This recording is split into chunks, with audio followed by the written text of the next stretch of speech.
here, the vast majority are young people.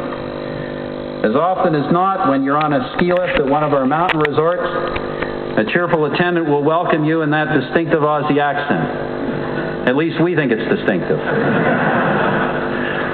This annual pilgrimage of young people between Down Under and the true North augurs well for even closer relations between our countries in the future. Voilà pourquoi, comme mentionné le Premier ministre, que j'ai le grand plaisir de dire que nos gouvernements viennent de conclure un accord pour renouveler et élargir notre programme de travail d'été pour étudiants. That's why I'm so pleased to report, as Prime Minister Howard mentioned, that our governments have just concluded an agreement to renew and expand our student working vacation program. This will give more young Canadians and Australians the opportunity to visit each other's countries and to widen the personal relations that increasingly bind our nations as family. In my experience, our people feel equally at home in both of our countries. We both appreciate the God-given beauty of our vast natural landscapes. There are some differences in sports and other things, but we understand, unlike most nations of the earth, both of us understand that football isn't a game played only with the feet.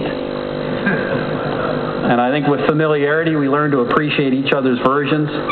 And Prime Minister, I promise that if I can get you to a top-level hockey game, you will see why you should never again propose that I watch cricket.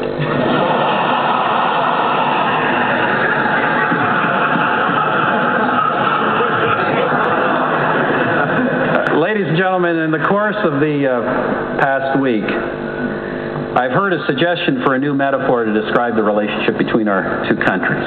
That metaphor is bookends. Spaced well apart, but holding together a vast store of knowledge and expertise and experience, not just for ourselves, but for all of those who aspire to share it. But perhaps the comparison to family, in my view, is still the best one.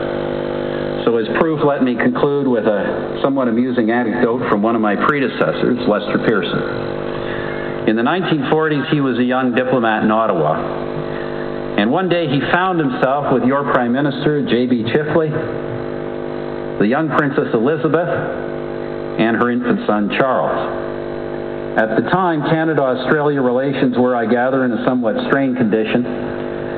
So when Pearson wrote of the encounter in his diary, he said the following, and I quote, "I hope that relations were not further disturbed by the fact that I was able to make the baby laugh while Chifley was not." Now, ladies and gentlemen, that sounds very much like family to me.